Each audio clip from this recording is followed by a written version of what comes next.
The slow voice. You trust the voice that moves slower. It feels certain. It feels safe. Imagine two people speaking. One rushes, filling the air with quick words, eager sounds, the need to be heard. The other pauses, lets the silence expand, speaks each phrase as though it were being chosen from still water. Which one would you listen to longer? Psychologists have long known that pace shapes perception. Fast speech can sound anxious, rehearsed, uncertain. Slow speech, by contrast, signals authority and calm. It tells the listener there is no rush to convince you because truth takes its time. Leaders use it instinctively. Storytellers use it deliberately. When the voice slows, your body follows. Your breath evens out. Your attention narrows to the rhythm. It's not just a trick, it's an entrainment. The nervous system mirrors the tone it hears. A calm voice calms the mind. A slow one slows the world. So when someone speaks softly and waits between sentences, notice how easily your thoughts fall into step, how the silence between words feels like part of the meaning itself. And if you ever wish to be heard more deeply, don't speak louder, speak slower. Because influence doesn't always come from the words themselves. Sometimes it comes from the space that holds them. The power of the pause. Silence, when placed with intention, is louder than speech.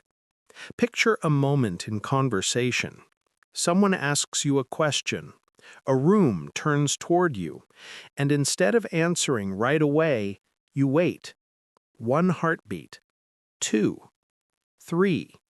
The silence stretches, and in that quiet space, something begins to shift. People lean in. Their attention sharpens. They assume you are thinking deeply, that your words, when they come, will matter. This is the power of the pause. Psychologists who study perception call it temporal framing. The human mind fills silence with meaning. A pause signals care, precision, depth. It tells the listener that what follows is considered, not reactive. And that single pause can change how every word afterward is received. Speakers who master this use silence as punctuation. They don't rush to fill the air. They let stillness hold the thought in suspension, like a note that lingers after a song. Even in negotiation, even in arguments, the pause can disarm. While others scramble to fill the gap, you remain still, and stillness looks like confidence. The trick is to trust the quiet, because silence doesn't mean you've lost control. It means you've taken it. So the next time you feel the urge to answer fast, breathe. Let the pause arrive first. Watch how the world leans closer, waiting for your next word, believing that whatever comes after silence must be truth. The illusion of choice. You feel free when you choose, but freedom can be guided. Picture this. Someone asks, "Do you want to do this now or later?" It feels polite, doesn't it? Like you've been given control. But look closer. Both paths lead to the same place. The only thing that changed was how gently you were led there. Psychologists call this the illusion of choice. It's one of the oldest persuasion patterns in human interaction. People resist being told what to do, but when the decision feels like their own, resistance dissolves. They follow willingly, even proudly, as if the thought was theirs all along. You see it everywhere. Parents use it. Would you like to brush your teeth before your story or after? Both answers end with clean teeth. Salespeople use it too. Would you prefer the blue one or the black one? There's no if, only which. And the mind, relieved of pressure, steps right into the open door. It works because autonomy is sacred to the brain. The moment we feel we have a say, we relax. We stop defending ourselves. And in that small exhale of freedom, we become persuadable. True control often doesn't come from limiting options. It comes from shaping them.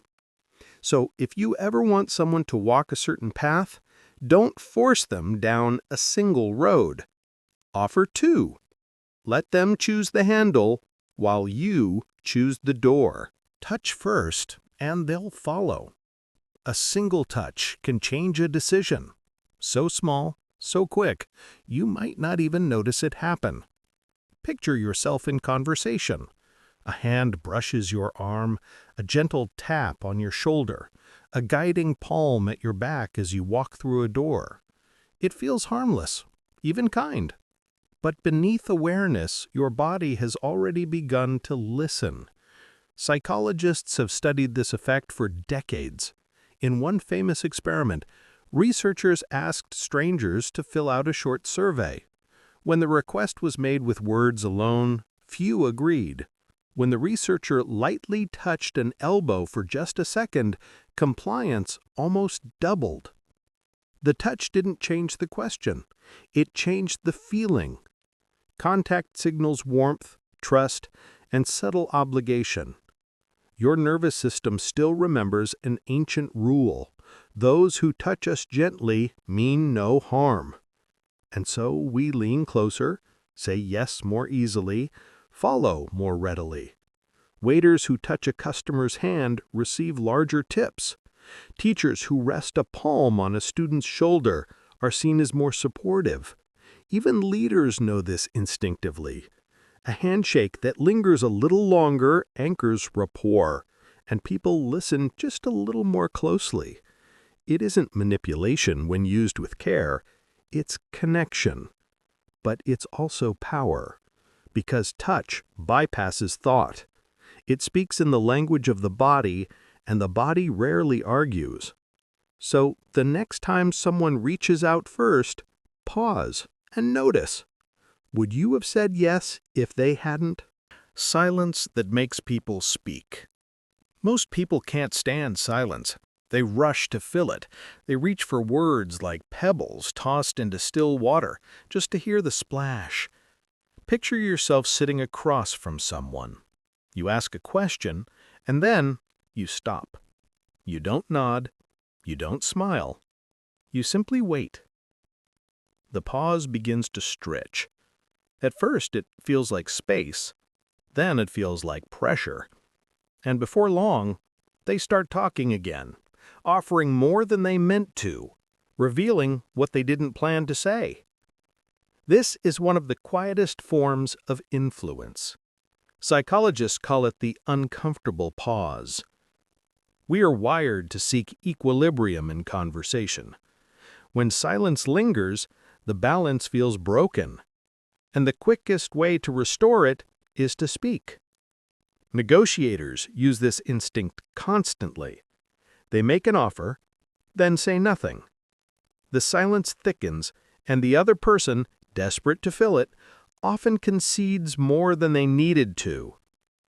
Salespeople rely on it too. After naming a price, they wait.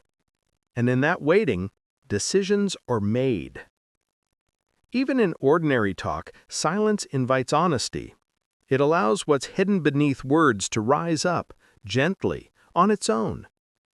The secret is to listen with stillness, to let the quiet do the asking.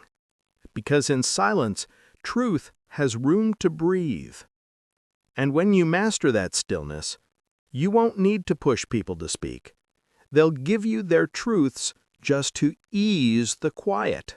Mirroring to create instant trust. Connection often begins before words, before logic, before choice. The body decides, safe or not safe. Imagine sitting across from someone. You lean forward. A few moments later, they lean forward too. You cross your arms, and slowly they do the same. It feels natural, unplanned, like rhythm shared between two instruments. This is mirroring, a quiet, invisible language of rapport. When we see ourselves reflected in another, our brain releases a calm signal. We belong here. We are understood. Researchers studying nonverbal communication have found that people who subtly copy gestures, tone, and posture are seen as warmer, smarter, and more trustworthy. A waiter who repeats a customer's words earns larger tips. A negotiator who matches the other's tempo builds cooperation faster.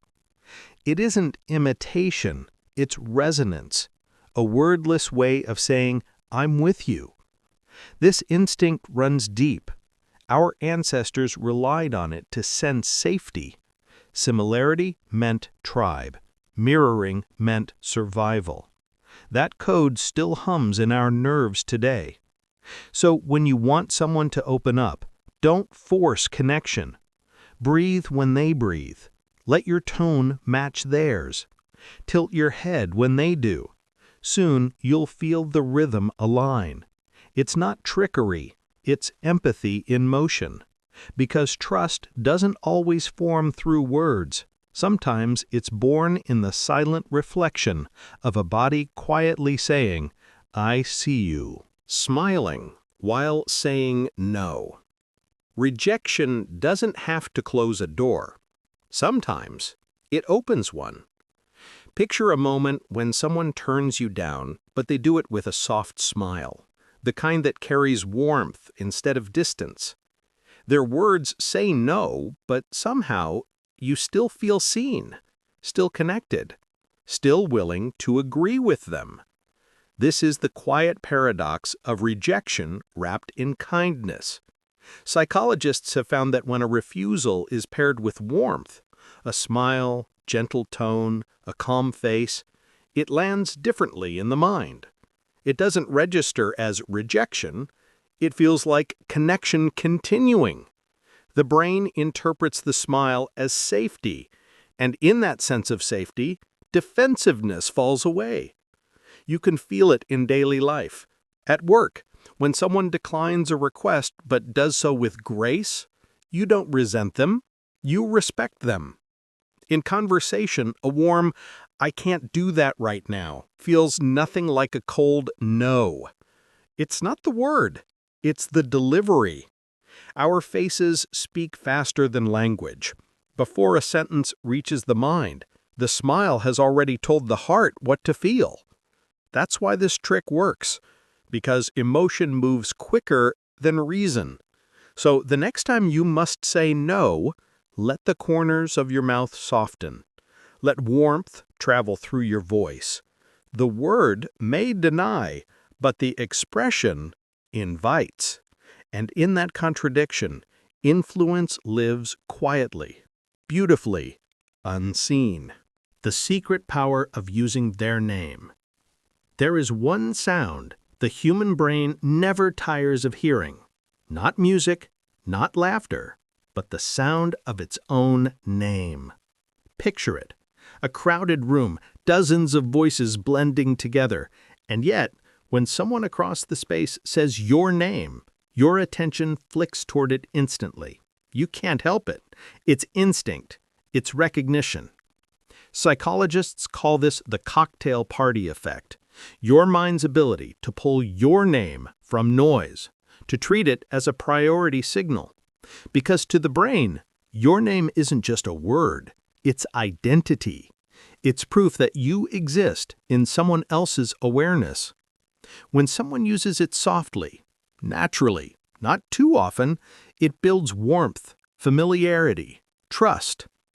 A shopkeeper who says, "Thank you, Sarah," leaves a trace of connection that lingers.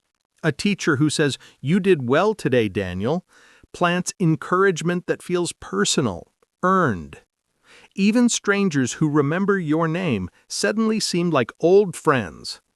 But there's a rhythm to this magic. Overuse feels false. Sincerity makes it sacred. Say it too much, and it feels like a trick. Say it with care, and it feels like recognition. Because a name is more than a sound. It's a mirror that says, I see you. And in a world full of noise, being seen is one of the deepest comforts we know. So, when you speak to someone next, try it once, just their name, quietly, with intention. Notice how the air shifts, how attention settles. Because the sweetest way to influence someone is to remind them they matter. Admit uncertainty to sound wiser. Confidence doesn't always come from certainty. Sometimes it comes from calm acceptance of not knowing everything. Picture a conversation. One voice speaks quickly, assured, absolute, every answer delivered without hesitation. Another pauses, tilts their head slightly, and says, I'm not entirely sure, but here's what I think. Which one feels more believable?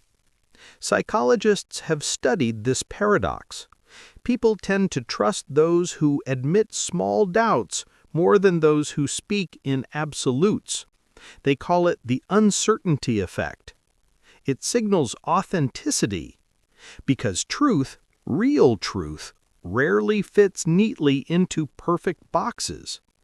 You've probably felt it yourself. A friend insists, you'll love that movie, and you doubt them. But if they say, you might like it, it's strange but beautiful, your curiosity blooms. The humility in their voice feels honest. Even experts use this quietly. A scientist who says, the evidence suggests, sounds far more credible than one who says, I know for certain. We equate openness with wisdom, because certainty feels rehearsed. Uncertainty feels real. This small admission has power. It lowers defenses. It invites others closer. It tells them, we're exploring this together. So the next time you feel the need to sound sure, try softening instead. Let your words breathe. Allow a maybe. Because the wisest voices don't claim to hold every answer. They simply hold the question with grace. The Benjamin Franklin effect. It sounds backward, but people like you more when they do something for you. Imagine this. You ask a coworker to lend you a pen. They hesitate, then smile and hand it over. A few days later, you notice they treat you more kindly, as though the small act of helping stitched a quiet thread of warmth between you. Psychologists call this the Benjamin Franklin effect. The story began centuries ago, when Franklin sought favor from a political rival. Instead of offering gifts or compliments, he made an unusual request. He asked to borrow a rare book. The rival obliged. When Franklin returned it with gratitude, their relationship transformed. The man, once cold, became friendly. Why? Because the mind dislikes contradiction. If I help you, it whispers, then I must like you. Otherwise, why would I have bothered? Our actions reshape our emotions to stay consistent with them. You've seen this everywhere. When someone offers advice, they begin to care about your outcome. When a neighbor lends a hand, they feel more connected afterward. The favor creates affection, not the other way around. So if you wish to plant quiet trust, don't rush to impress with grand gestures. Ask instead. Something small, something gentle. Let them give. Let them invest a little piece of themselves in you. Because once someone helps you, they begin to see you not as a stranger, but as someone worth the effort. And that is how liking begins. The subtle nod of agreement. Agreement doesn't always begin in the mind. Sometimes it begins in the muscles of the neck. Picture yourself explaining something. As you speak, you let your head dip slightly, a small, natural nod. Not exaggerated, not forced, just a rhythm that mirrors the calm flow of your words. Almost without realizing it, the person listening starts to nod too. And when their head moves, their thoughts often follow. This is the quiet persuasion of the body. Psychologists have found that nodding is contagious. In experiments, people exposed to nodding faces rated messages as more agreeable and more persuasive than those paired with neutral expressions. The movement itself creates alignment, first physical, then mental. You've seen it happen countless times. In conversation, a storyteller nods as they talk, and the listener echoes them unconsciously. That shared motion builds harmony. Agreement begins to feel easier than resistance. The beauty of this trick is that it never feels like a trick. No one walks away thinking, "I agreed because they nodded." They simply remember that the moment felt right, that your energy felt familiar. The body leads the mind toward comfort, and the mind, eager to follow, turns comfort into consent. So when you want your words to land gently, don't push with logic. Let your body whisper instead. Speak softly, nod slowly, and watch how before long the world nods back. Compliment their taste, not their looks. Flattery fades quickly when it touches the surface, but when it reaches the mind, it lingers. Picture this. You notice someone's jacket and say, "That's a nice jacket." They smile politely, nod, and move on. Now imagine you say instead, "You have great taste in clothes." Suddenly it feels different, deeper somehow. The compliment no longer praises the fabric, it praises the chooser. Psychologists have found that people respond more warmly to compliments that recognize judgment rather than appearance. When you admire someone's taste, you validate their decisions. You acknowledge the mind behind the choice. That recognition feeds the quiet craving every human carries, the desire to be seen as capable, discerning, unique. This effect runs through every corner of life. A simple, "nice house" means less than, "You have such a beautiful sense of space." "Cool song" pales next to, "You always find music that fits the moment." Flattery aimed at the surface pleases the ego. Flattery aimed at discernment pleases the soul. But sincerity is everything. People can sense the hollow ring of empty praise. Notice something true. Name it gently. Let it rest without expectation. Because the most powerful compliments don't just make people feel attractive, they make them feel intelligent. And intelligence, recognized softly, creates a bond that endures far longer than beauty ever could. The eyes behind you effect. Even when you're alone, you act as though someone might be watching. Picture yourself standing in an empty hallway. You pause before throwing away a piece of trash that missed the bin. No one is there, but something in you still straightens, still corrects the action. Why? Psychologists call this the eyes effect, the subtle influence of perceived observation. Even a faint suggestion of being watched can change how people behave. In one experiment, researchers placed a small image of eyes above a coffee station in an office. No cameras, no supervision, just eyes printed on paper. Contributions to the honesty jar tripled. The mind, ancient and cautious, responds to the feeling of gaze. For our ancestors, being seen meant accountability. It meant survival within the tribe. To be seen was to be part of something, but also to be judged. That instinct still lives quietly in the nervous system. It's why you adjust your posture in public mirrors, why you speak more gently when others are near, why even the illusion of eyes can summon your better self. Influencers, leaders, and teachers use this unknowingly. A quiet gaze during conversation encourages honesty.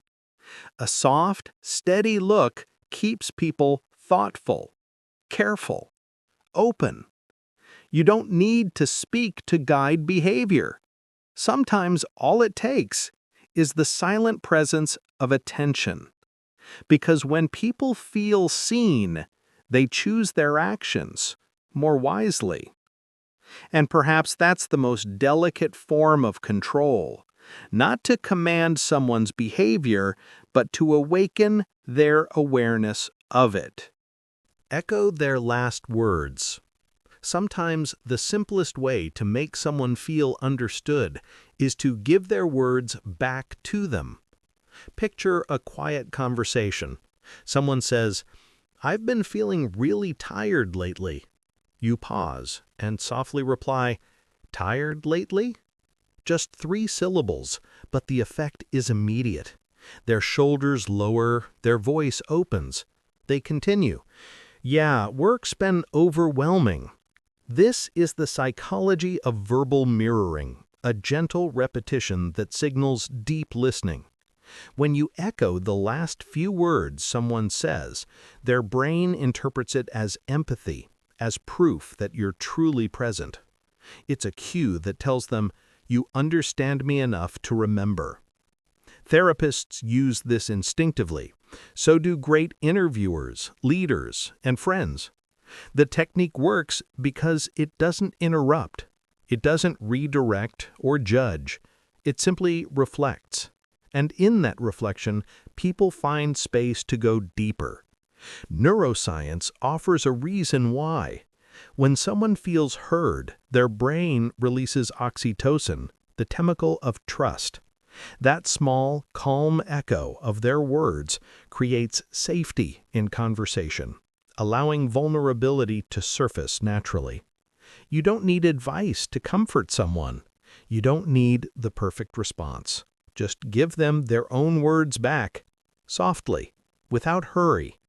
Because understanding isn't about having something to say. It's about making space for what's already been spoken. And when you do, you'll notice how people start revealing what they never planned to share. Offer 2 doors, same destination. Choice feels like freedom, but freedom can be designed. Picture this. You're asked, would you prefer the window seat or the aisle? You choose, feeling in control. Yet either way, you're still on the same plane. You chose the path, not the destination. This is the psychology of framed choice, guiding behavior without resistance by offering options that all lead to the same outcome. Humans crave autonomy. We protect it fiercely. But when given the illusion of decision, our defenses lower. We relax, and we cooperate. It's one of the oldest tricks in influence, and one of the quietest. Parents use it naturally. Do you want to brush your teeth before your story or after? There's no if in the question, only when. Teachers use it too. Would you like to start with this exercise or that one? Both choices lead to learning, and the child, feeling empowered, moves forward willingly. The secret is structure. Never remove the sense of control, just shape where it leads. The moment a choice feels like freedom, obedience becomes effortless. You can use this softly, ethically, in everyday life, to guide a friend toward rest, to help someone decide without pressure, to offer direction disguised as choice. Because sometimes influence doesn't sound like command, it sounds like kindness wrapped in options. And when every door leads to the same calm destination, people walk through happily, believing it was their idea all along. The because trigger. The mind doesn't always need a reason, it just needs to hear that one exists. Picture this. Someone stands in line at a busy printer. Another person approaches and says, "Excuse me, may I use the copier?" Most people say no. Then the same request is made slightly differently. "Excuse me, may I use the copier because I'm in a rush?" The response changes. Almost everyone says yes. Psychologists discovered this in the 1970s, calling it the because effect. That single word, because, acts as a permission key. It signals reason, even when the reason doesn't matter. In fact, the experiment found that even nonsense reasons worked. "May I use the copier because I need to make copies?" still produced more compliance than saying nothing at all. The brain hears because and relaxes into justification. It stops evaluating the request itself and accepts the implied logic. It feels safe when cause and effect are linked, even loosely. This is how subtle influence operates, through patterns of trust embedded in language. Our minds crave order, so we follow any phrase that promises it. You can use this softly in your daily life. "Let's take a break because rest helps ideas grow." Try it once, because curiosity teaches more than success. The reason doesn't have to be grand, it just has to exist. Because sometimes the word itself is enough. Let them correct you. People love to be right. And when you give them the chance to prove it, they love you for it. Picture a quiet conversation. You say, softly, "I think that film came out in 2018 or maybe 2019. The other person lights up. "Actually, it was 2017. You nod, smiling, as if they've just taught you something valuable. They feel sharp, capable, respected, and without realizing it, they like you more. Psychologists call this the ego reinforcement loop. When people correct you, they experience a brief surge of confidence. They associate that good feeling with your presence. You become the person who makes them feel intelligent, not by praise, but by opportunity. This effect is powerful because it bypasses resistance. Instead of competing for knowledge, you invite contribution. You let them fill a space, and by filling it, they invest in the interaction. They become collaborators, not opponents. Leaders use this quietly. They say, "I might be wrong, but I think," and let others step forward with certainty. That small gesture of humility creates loyalty, because people defend those who make them feel wise. So next time you want someone on your side, don't dominate the facts. Leave gentle gaps. Let them correct you. Let them shine. Because when people feel clever around you, they won't want to leave your company. And that, quietly, is one of the softest forms of control. The weight of a gentle touch. A hand on your shoulder. A light brush against your arm. So simple, and yet your body listens before your mind does. Picture yourself walking through a doorway. Someone places a hand, barely there, between your shoulder blades, guiding you forward. It lasts less than a second, but something in you eases.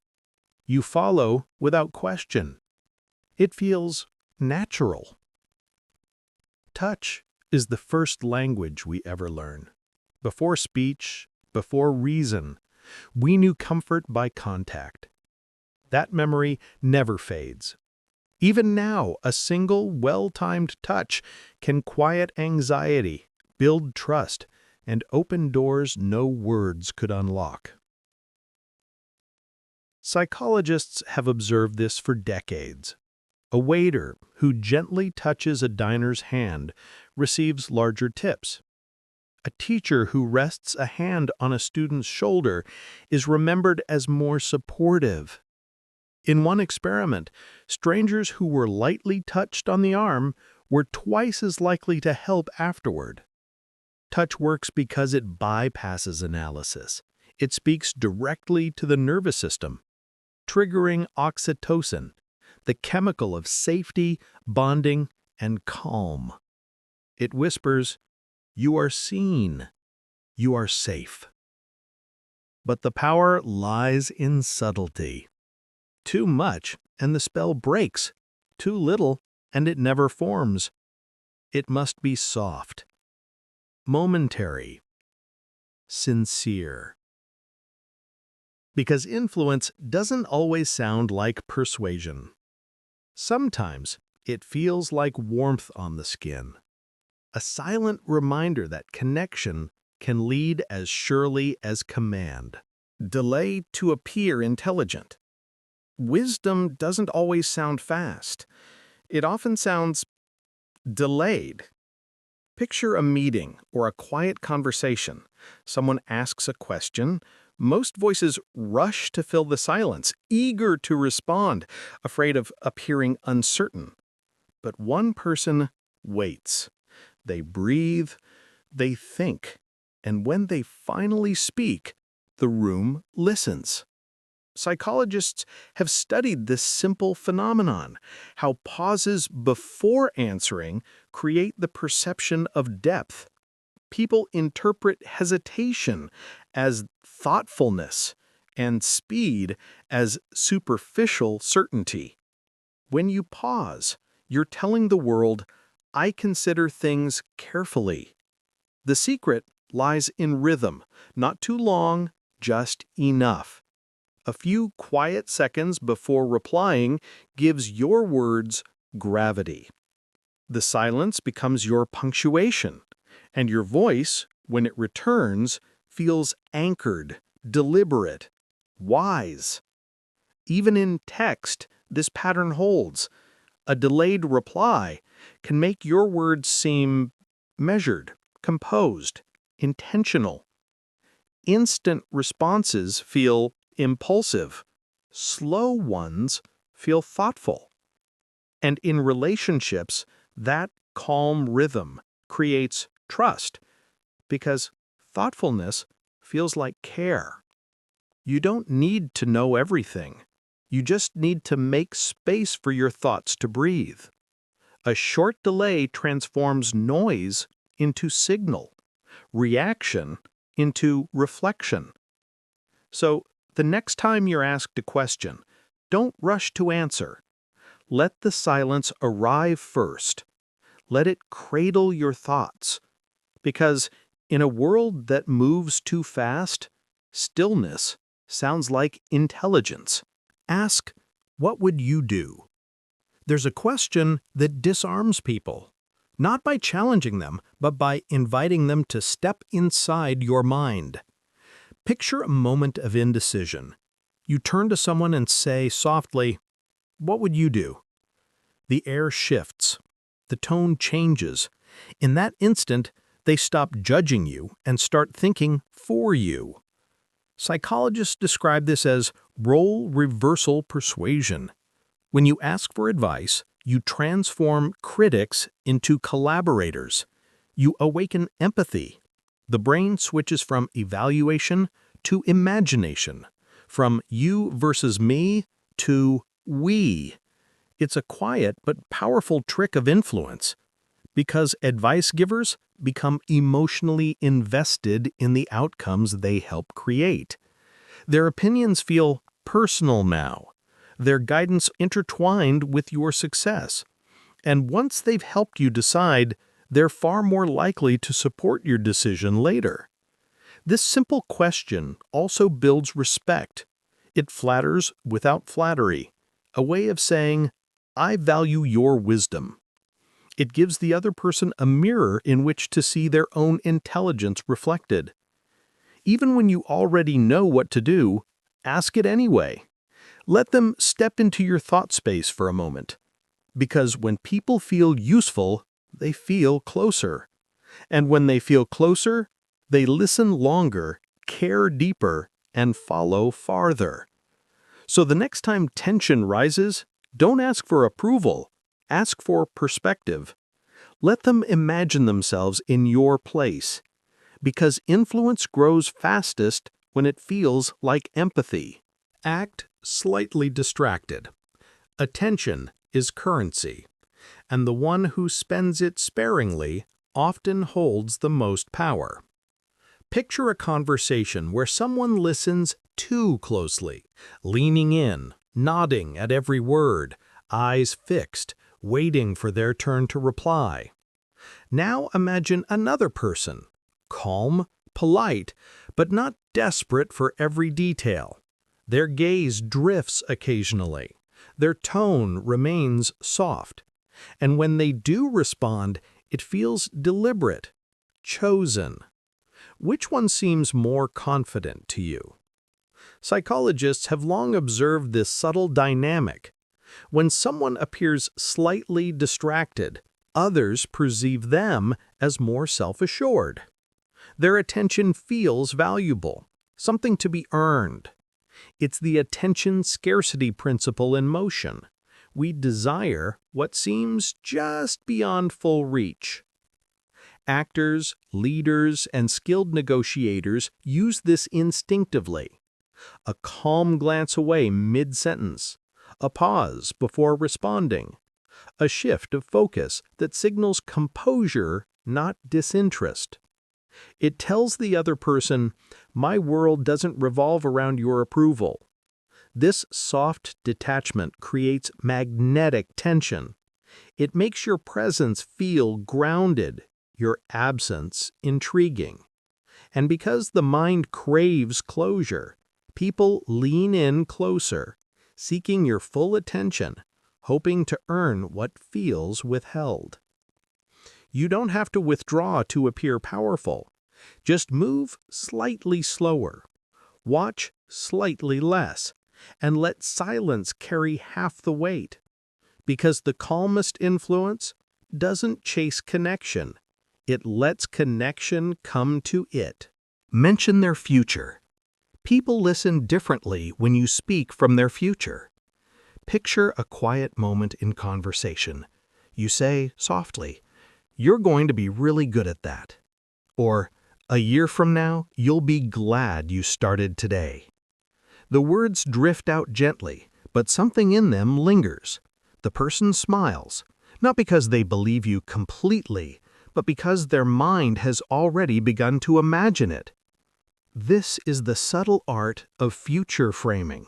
Psychologists have found that when people picture themselves in a future state, their behavior begins to align with it. The brain rehearses outcomes before they exist, and imagination, especially calm, confident imagination, is a powerful motivator. You can see it in teachers who say, "When you graduate, you'll look back on this moment." Or in therapists who whisper, "You're learning how to feel safe again." The phrasing isn't about now, it's about what's quietly becoming true. By speaking to someone's future self, you bypass resistance. You don't argue with who they are today. You invite who they might be tomorrow. And that invitation feels safe, hopeful, encouraging. It's a kind of hypnosis hidden in language, a gentle suggestion that reality is already unfolding, and all they need to do is step into it. So when you want someone to believe, don't push them forward. Let them see themselves ahead. Describe it softly, as if it's already waiting for them. Because the mind follows most easily where it can already see itself going. The magic of saying, "You're free." Nothing disarms resistance like the feeling of choice. Picture this. Someone asks you for a favor. You hesitate. a small tightening in your chest, a reflexive urge to protect your time. Then they add, but you're free to say no. And just like that, your body relaxes. The tension fades. You're still deciding, but now you want to say yes. This is known as the "but you are free" effect, a finding from behavioral psychology that shows how a simple reminder of autonomy dramatically increases compliance. When people are told they have control, they lower their defenses. They act from willingness, not pressure. It works because freedom soothes the nervous system. Control feels safe, and safety opens the door to influence. You can use this softly, ethically, in conversation. You can take a break if you like. Try it once, or not at all. Totally up to you. The phrasing holds no force, no push, yet it creates comfort, and comfort creates openness. When people feel free, they stop guarding themselves. And once the armor drops, suggestion flows easily. It's one of the gentlest paradoxes in psychology. When you give people back their freedom, they often hand you their trust. So if you want someone to say yes, remind them that no is perfectly fine. The words, "you're free," don't just release pressure, they invite consent. Speak less, influence more. The more you talk, the less people remember. But the less you say, the more each word weighs. Picture a conversation. One person fills every pause, layering words upon words, each sentence chasing the last. The other listens and speaks only when the silence truly needs sound. When they do, their words seem heavier, like stones dropped into still water. This is the quiet economy of language. Psychologists call it verbal scarcity, a principle that shows how restraint magnifies impact. When you ration your words, you teach others to listen. When you hold silence comfortably, you command attention without effort. It's not about secrecy or coldness, it's about clarity. You stop competing for space and start creating it. Even simple phrases, "that makes sense," or "I see your point," carry calm authority when surrounded by stillness. Great negotiators, therapists, and leaders use this instinctively. They let silence punctuate their sentences, allowing meaning to settle. The listener leans forward, filling the quiet with curiosity. Because in a world that rushes to speak, stillness feels deliberate, and deliberation feels wise. You don't influence people by overpowering their ears. You guide them by letting your words breathe, by choosing them carefully, by saying just enough and then no more. So the next time you feel the urge to explain, stop halfway. Let silence finish the thought for you.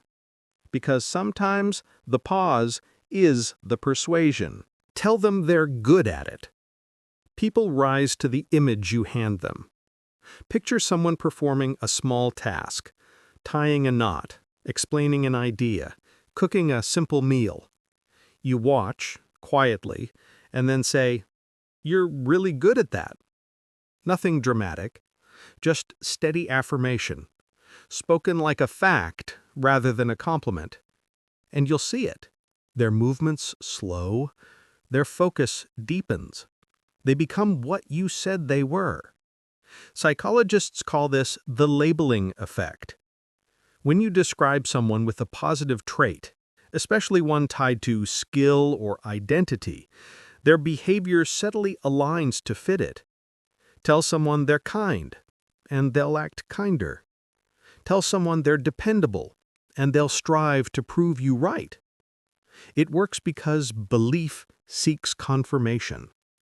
The mind prefers harmony between who it thinks it is and how it acts. So when you name a strength, you don't just praise it, you activate it. But sincerity is essential. Empty flattery dissolves. Authentic recognition endures. Find what's true, even in small things, and name it gently. Let the praise land like a quiet seed, not a performance. Leaders, teachers, lovers, the wisest among them know this art. They don't push people to improve. They remind them of who they already are. And in doing so, they awaken dormant confidence. So, tell them they're good at it. Mean it softly, because in that moment, you aren't just describing them, you're creating them. Use social proof to shape behavior. People rarely decide alone, even when they think they do. Picture a quiet street at night. One restaurant nearly empty, the other softly buzzing with laughter and conversation. You don't need a review to choose. You follow the sound of others. It feels safer there, warmer somehow. This is social proof, one of the most effortless forms of persuasion. When we see others doing something, our minds assume it must be the correct thing to do. It's an ancient instinct, a leftover survival code from when belonging meant protection. To act with the group was to live. To stand alone was to risk danger. Marketers use it. They display bestseller labels or say, most people prefer this option. Influencers use it when they mention that thousands already follow. Even leaders use it in conversation. Many on the team have started doing this, and suddenly hesitation melts away. The trick works because the human mind finds comfort in numbers. Agreement from others feels like evidence. It lowers uncertainty, and uncertainty is what the brain fears most. But social proof can also be used gently, to calm rather than to push. You might say, "You're not the only one who feels that way." And with that, isolation softens. They breathe easier, knowing their feelings are shared. Used with care, social proof doesn't manipulate. It reassures. It reminds people they're not alone in wanting to belong. Because sometimes the quietest influence is simply the sense that everyone else is already at peace. The comfort of open body language. Before words, there was posture. Before sentences, there was stance. Picture yourself entering a room. Two people stand nearby. One faces slightly away, arms crossed, shoulders tight, gaze drifting somewhere distant. The other faces you openly, hands visible, shoulders loose, expression calm. Without thinking, you're drawn to the second one. It feels easier there, safer. This is the quiet power of openness. Psychologists studying nonverbal communication have found that the body can speak trust long before the mouth does. When posture is relaxed and receptive, others interpret it as honesty, even when no words confirm it. The opposite, tight arms, guarded gestures, averted gaze, creates invisible resistance. Leaders, teachers, therapists, the most persuasive among them, all share this trait. They occupy space calmly, never shrinking from it, but never dominating it either. They signal through stillness, "I am not hiding anything. You can rest here." You can practice this softly. Uncross your arms. Let your hands rest where they can be seen. Angle your heart, not just your face, toward the person in front of you. Notice how their breath slows to match yours, because the nervous system listens to posture as much as to language, and the body mirrors what it perceives. So when you open your stance, you open their comfort. When you relax your frame, you relax their guard.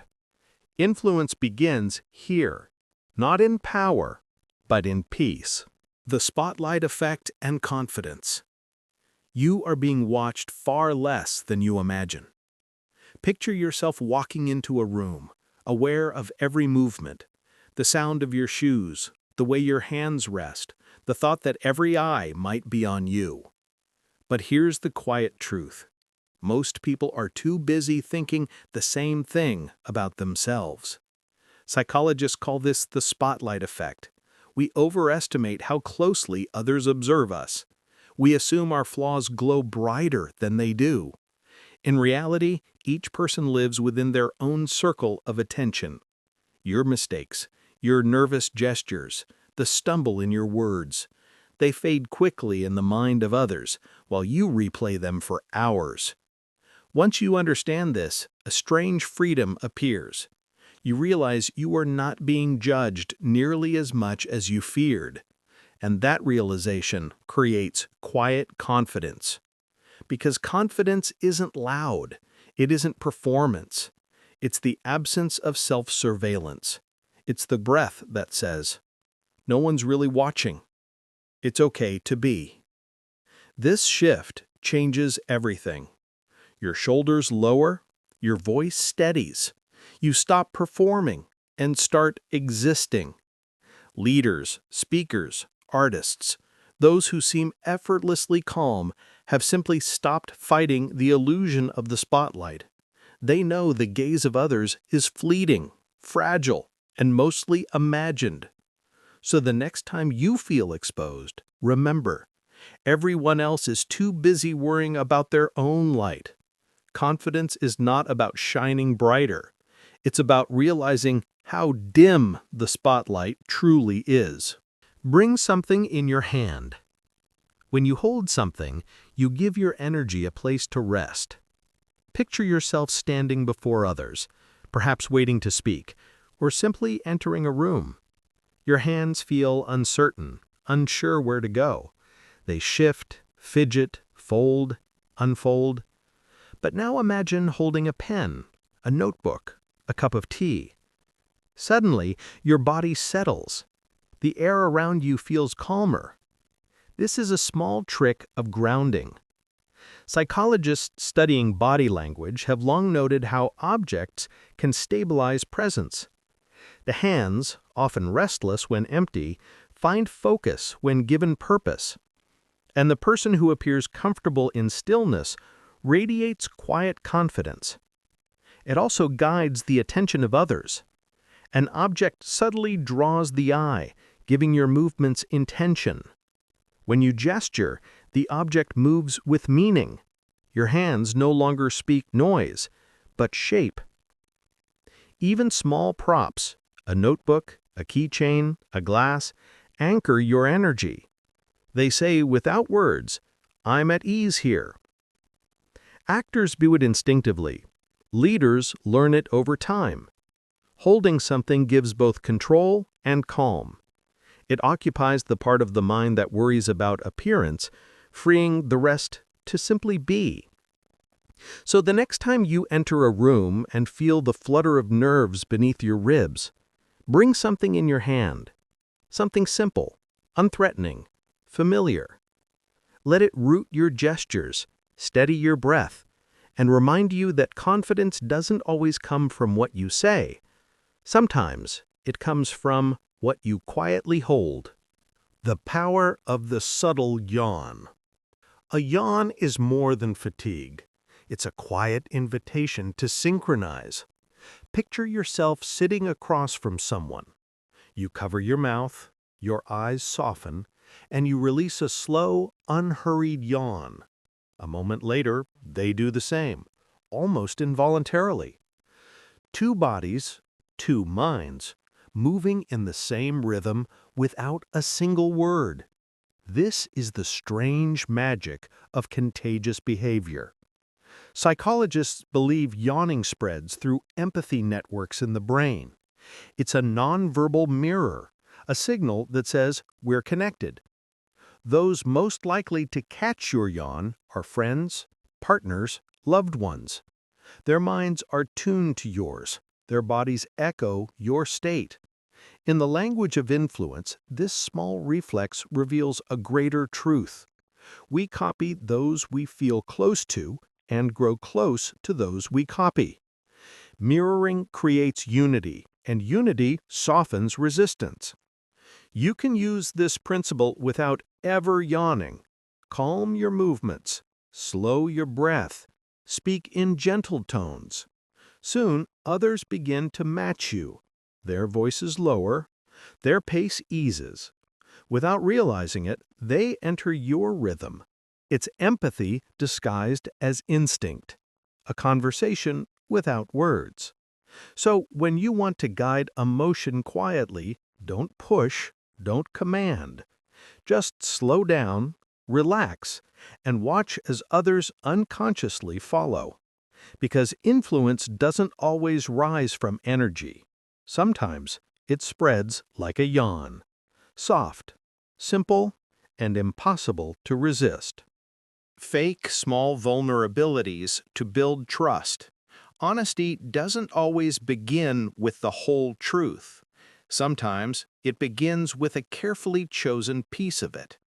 Picture a quiet conversation. Someone admits with a gentle laugh, "I always get a little nervous in crowds," or "I'm terrible with directions." The confession is harmless, light, almost endearing, and yet you feel closer to them. You start to open up too. This is the vulnerability principle. Psychologists have found that revealing small flaws makes people appear more trustworthy and likable. It's called the pratfall effect. Perfection creates distance. Imperfection creates connection.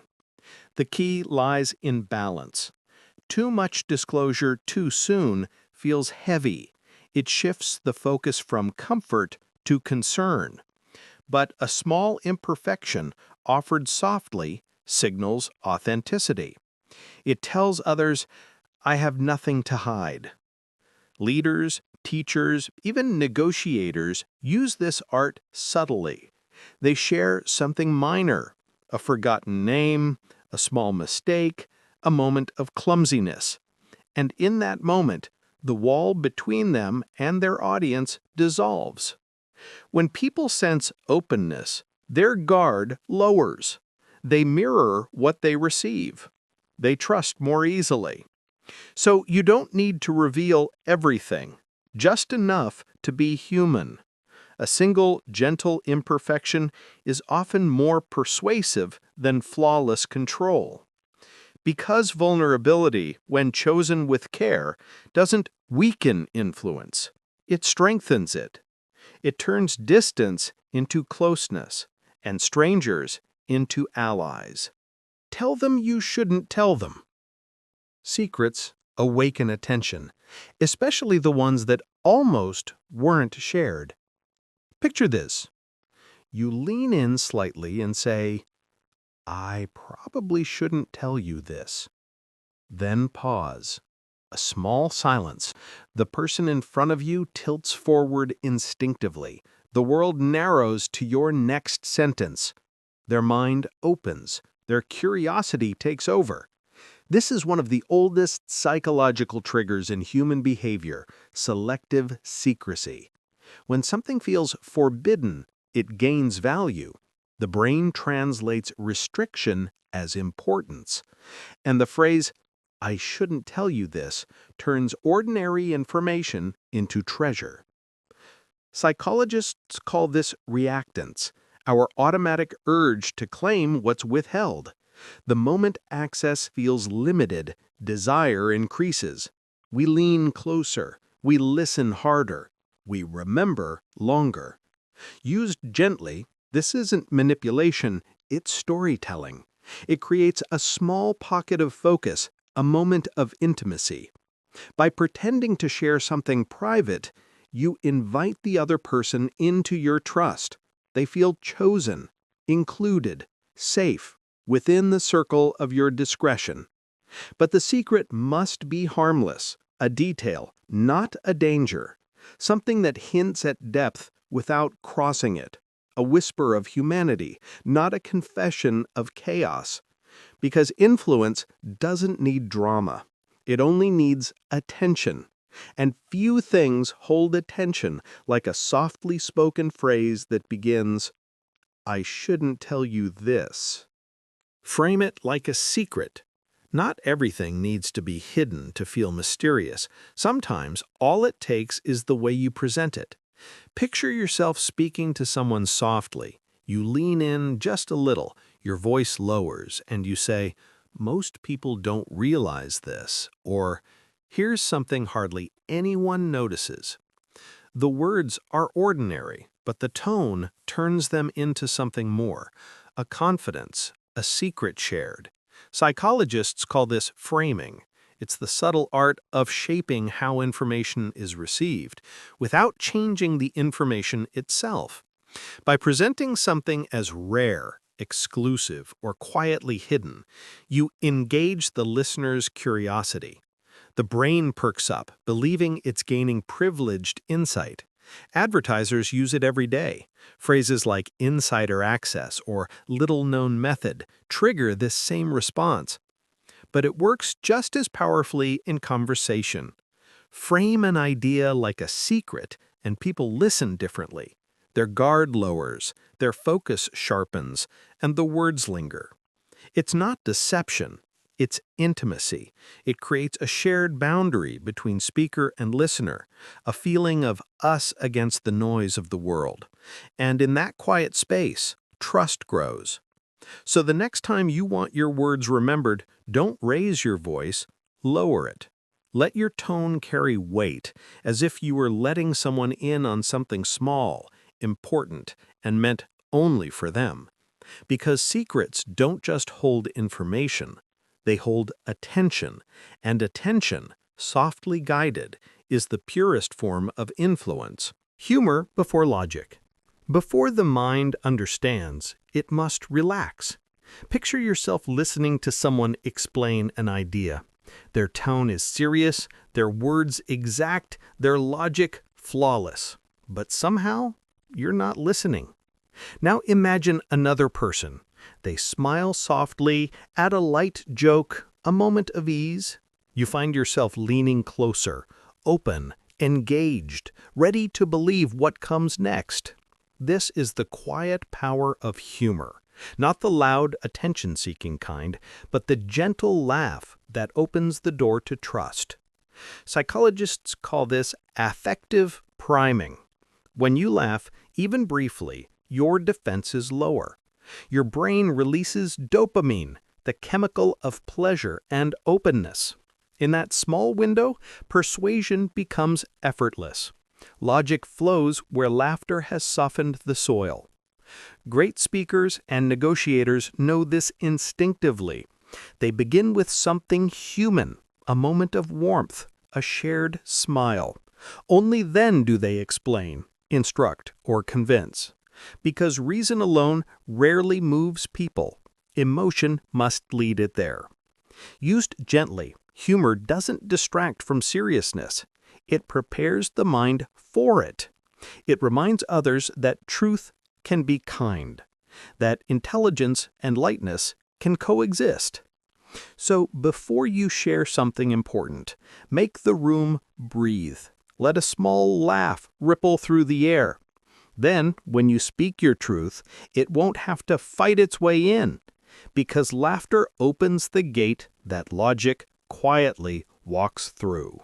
Compliment through comparison.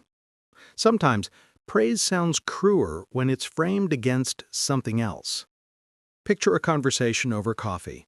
Someone tells you, "You're very patient." You smile, but the compliment feels ordinary, light, fleeting. Now imagine they say, "Most people would have lost patience by now, but you didn't." Suddenly, it lands differently. You feel seen, not in general, but in contrast. This is the subtle art of comparative praise. The mind judges value by difference, not by absolutes. When you compare someone favorably, you anchor their quality against the world around them. It's no longer abstract, it's measurable, specific, believable. Psychologists studying persuasion have found that compliments framed with contrast carry greater emotional weight. They feel earned. And because they feel earned, they shape identity more deeply. You stayed calm when most people panic.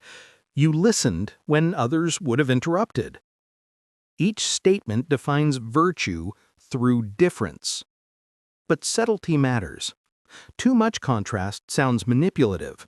Keep it small, real, almost accidental, as though you only just noticed the difference yourself. When used with care, comparative compliments don't just make people feel good, they make them feel rare. And rarity, in the quiet language of influence, is the highest form of praise. So the next time you want someone to feel valued, don't say they're great, say they're different. Because difference, softly named, creates identity.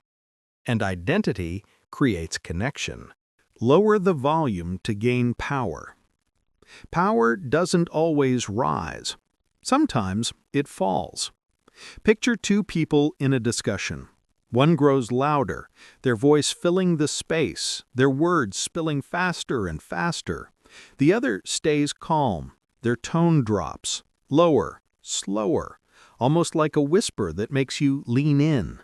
Who truly holds the room? Psychologists studying communication have long known that volume affects perception. When tension builds, raising your voice signals urgency, even fear. But lowering it signals control. It says, I don't need to compete to be heard. And so others quiet down to match you. This is the paradox of authority. The calmer the sound, the greater the pull. Leaders, teachers, and negotiators use it instinctively. When emotion rises, they descend. Their voice becomes an anchor, drawing the room back into balance. A soft voice forces attention. It shifts listening from passive to active. People lean closer, not just to hear, but to feel. And in that closeness, your words gain gravity. You don't need to command by loudness. You command by presence, by speaking as though silence itself were on your side. So the next time you feel pressure to be heard, resist the impulse to raise your tone. Let your words fall, gentle and certain, like pebbles into still water. Because true influence doesn't shout. It invites the world to quiet down and listen. Eye contact as a tether. The eyes are not just for seeing. They are for holding. Picture a moment in conversation. You glance up, meet someone's gaze, and for a second, neither of you look away. It's quiet, unspoken, and yet something passes between you, a thread, invisible but real. This is the power of eye contact. Not the kind that stares, but the kind that stays. Psychologists have found that sustained eye contact creates a feeling of connection stronger than almost any other form of communication. It activates the same regions in the brain that light up when we experience closeness, trust, or even love. A shared gaze becomes a bridge between two nervous systems. But like all forms of influence, balance is key. Too little eye contact feels evasive. Too much feels invasive. The art lies in rhythm. A few seconds of quiet attention, then a gentle release. A tether, not a chain. When used softly, eye contact says, I see you, without ever needing words. It anchors the moment, draws the other person into presence. In that space, they listen differently, not just with their ears, but with their whole being. You can practice this anywhere. Hold a gaze a little longer than usual, then break it with warmth. Notice how time seems to slow, how silence grows comfortable. because influence doesn't always move through sound. Sometimes it flows through stillness, through a look that says nothing and means everything. The art of the delayed reply. In a world that rushes, delay feels like power. Picture a conversation or a message thread. Someone asks a question. You see it, but instead of responding right away, you breathe, you wait. Minutes pass, maybe hours. When you finally reply, your words arrive with quiet weight, measured, composed, intentional. This is the psychology of pause, a principle as old as patience. Psychologists studying communication have found that people who take their time to answer are often seen as wiser, more confident, more emotionally grounded. Instant replies feel reactive. Delayed ones feel deliberate. In conversation, the same rhythm holds. When you don't rush to respond, you shift the energy. The other person starts to listen for what's coming rather than preparing their own reply. The silence becomes a signal of composure, a soft kind of dominance. But the delay only works when it's calm, not cold.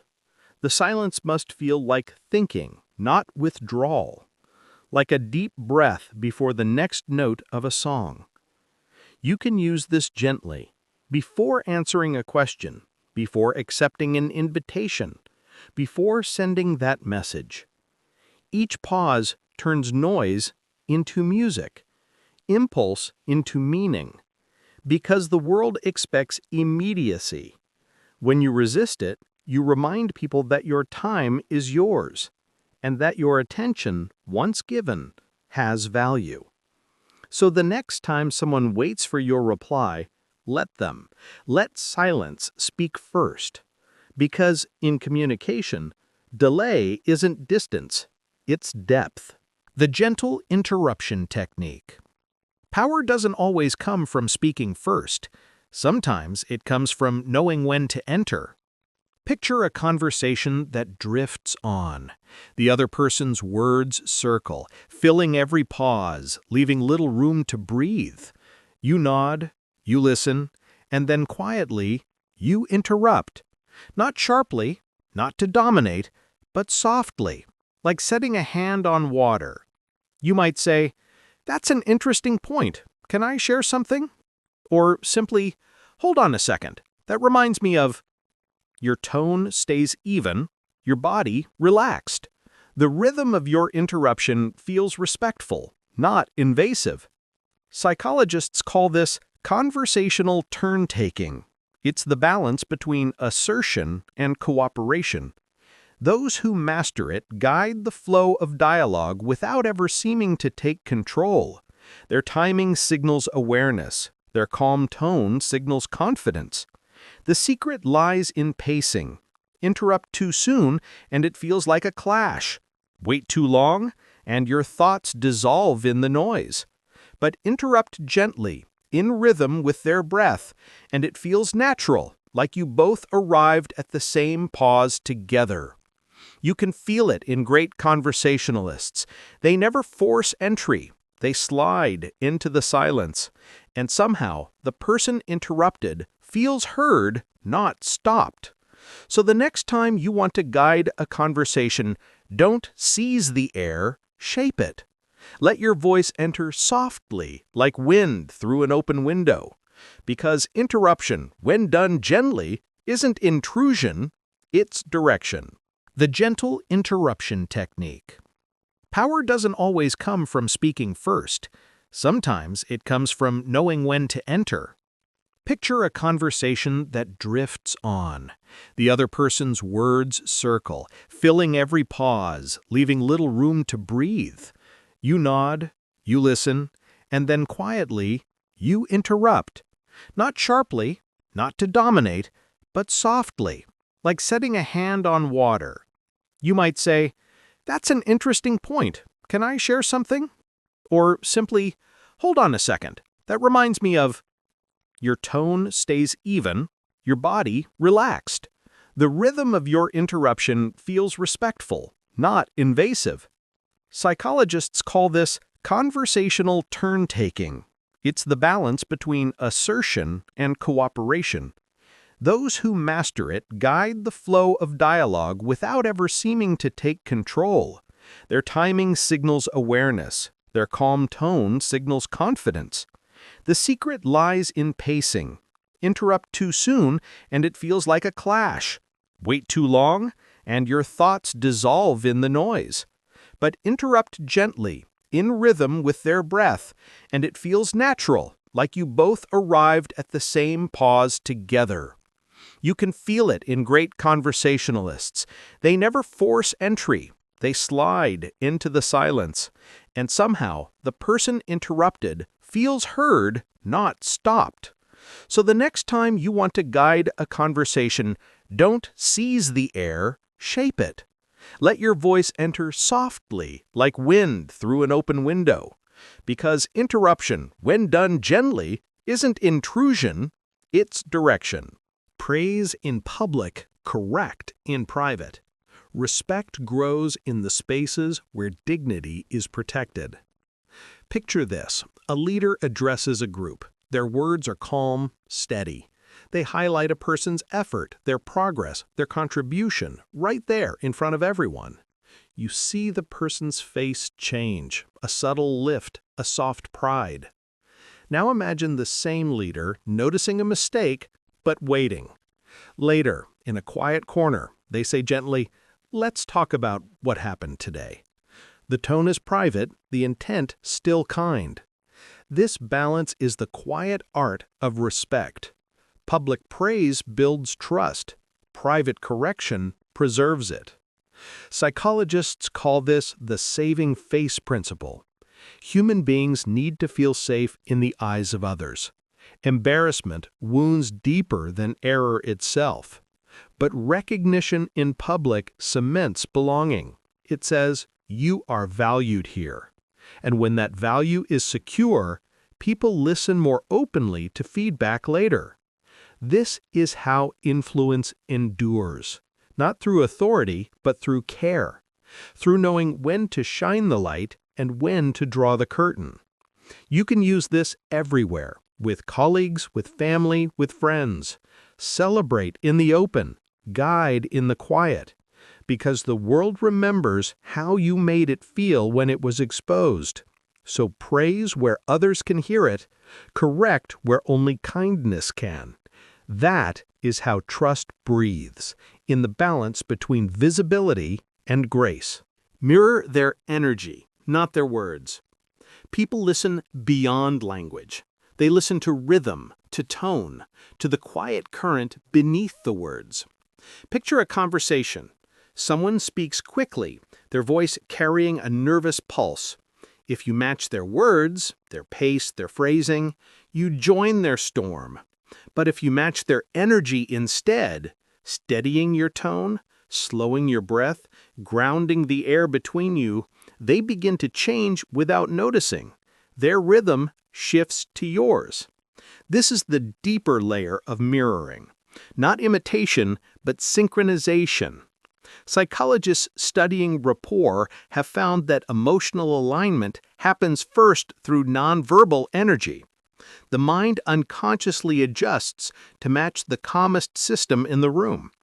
When one person slows, others follow. When one breath deepens, others breathe easier too. True influence happens here, in the unseen dialogue between nervous systems. You don't have to repeat their phrases or mimic their gestures. Just tune in and respond with presence instead of performance. When someone is anxious, become still. When someone is loud, stay grounded. When someone hesitates, wait with them. Energy recognizes balance. So the next time you speak, don't focus on the words they use. Focus on the pace they need. Mirror their energy gently and then guide it downward like lowering a flame. Because influence isn't about reflection, it's about regulation. You become the calm they didn't know they were looking for. The 5-to-1 ratio of affection. Love, trust, and influence don't live in grand gestures. They live in the quiet math of moments. Picture two people who know each other well. They speak every day. Sometimes they laugh. Sometimes they argue. And sometimes silence stretches between them. But what holds them together isn't the absence of conflict. It's the steady rhythm of warmth that outweighs it. Psychologists studying long-term relationships found something quietly profound. For every one negative interaction, it takes about 5 positive ones to restore emotional balance. This is known as the 5-to-1 ratio. It's not a rule of romance. It's a rhythm of the human nervous system. Criticism, tension, or disapproval echo longer in the mind than kindness does. Our brains cling to threat. But affection, small compliments, gentle humor, shared calm, heals those echoes. It tells the body, you're safe again. Leaders use this principle too. So do parents, teachers, and friends. A single correction lands more softly when surrounded by quiet respect. A difficult truth is easier to hold when framed in consistent warmth. So in every connection, count your moments of kindness. Let care be frequent and criticism be rare. 5 soft gestures for every one hard truth, not for manipulation, but for balance. Because influence fades in fear and deepens in safety. The math of affection is simple. For every shadow, offer 5 small lights, small favors that build loyalty. People don't bond through grand gestures. They bond through small exchanges that whisper, we matter to each other. Picture this. Someone asks you for a small favor, to hold their coffee, to review a short note, to remind them of something later. It's simple, even effortless. You agree, and afterward you feel oddly closer to them. Not because they helped you, but because you helped them. Psychologists call this the Ben Franklin effect. It's a quiet paradox of human behavior. We come to like people more after doing something for them. Our minds rewrite the story. If I helped them, I must care about them. Small favors create emotional investment. They give the illusion of choice and the comfort of purpose. Each one builds a thread, delicate, invisible, but strong enough to hold trust. You can use this gently. Ask someone to share an opinion, lend a hand with a small task, or teach you something simple they know. The act of helping pulls them subtly closer. They feel useful, respected, connected. But sincerity matters. Never demand, invite. Never take, allow. The magic only works when the favor feels genuine, not strategic. So when you want to build connection, don't rush to please others. Ask them to help you. Let them give, and in giving, they'll invest in the bond between you. Because loyalty doesn't grow from what you offer.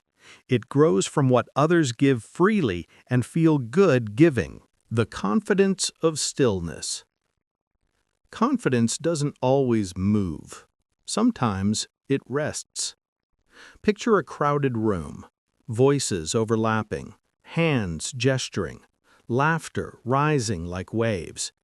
Amid the motion, one person sits quietly. No rush, no need to fill the air.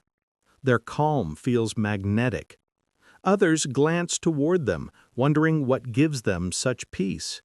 This is the confidence of stillness. It's not loud, not performative, not the kind that demands attention, it attracts it. Psychologists studying nonverbal presence call this composure signaling. When you appear unhurried, the human brain assumes you are safe and therefore powerful. Stillness is read as certainty. Fidgeting, over-explaining, or restless gestures signal uncertainty, but stillness whispers control. Actors, leaders, and negotiators use this instinctively. They slow their movements, pause between phrases, and let silence carry their confidence. The lack of urgency creates gravity. You can practice this anywhere. Before speaking, pause. Before moving, breathe. Let your stillness settle into the space around you. Soon, others will begin to match it. Their tone lowers, their pace eases, and your calm becomes contagious. Stillness doesn't mean inaction. It means choosing not to waste motion. It means trusting that presence is louder than performance. So when the world rushes, become the still point in it. Not to resist it, but to center it. Because the quietest person in the room is often the one who controls its rhythm. Anchor memory with objects. The mind remembers touch more easily than talk. Picture this. You give someone a small object, a pen, a note, a coin, something ordinary but specific. You hand it to them as you speak, your words calm, deliberate. Days later, when they see or touch it again, they remember the moment, and quietly, they remember you. This is the psychology of anchoring through association. Our memories don't live only in language, they live in senses. When an object connects to a feeling, the brain stores them together. A scent, a texture, a weight in the palm, each becomes a doorway back to emotion. Marketers use this principle constantly. They tie brands to colors, sounds, and rituals. But in person, it feels softer, more intimate. A mentor who lends a book, a friend who leaves a note, a stranger who gives you something to hold just before saying something meaningful. Each gesture becomes an invisible thread tied to the moment of connection. You can use this gently, without manipulation. When something matters, a promise, a lesson, a goodbye, let it pass through an object. It doesn't need to be valuable, it just needs to belong to the memory. Because the human mind anchors emotion to the tangible. We don't just recall what was said, we recall what was held. So the next time you want to be remembered, don't only speak.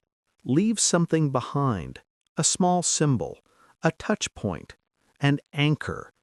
And in their quiet moments later, when their fingers brush against it, your words will return, steady, familiar, still alive. Subtle mimicry of emotion. Emotion is contagious, but the most powerful kind spreads quietly. Picture a friend telling a story. Their eyes glimmer, their voice trembles with feeling.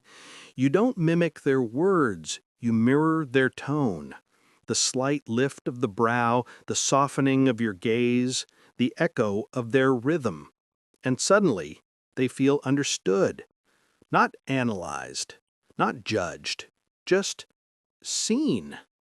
This is emotional mimicry, the invisible dance of empathy. Psychologists have found that people naturally mirror the expressions and micro-gestures of those they like or trust.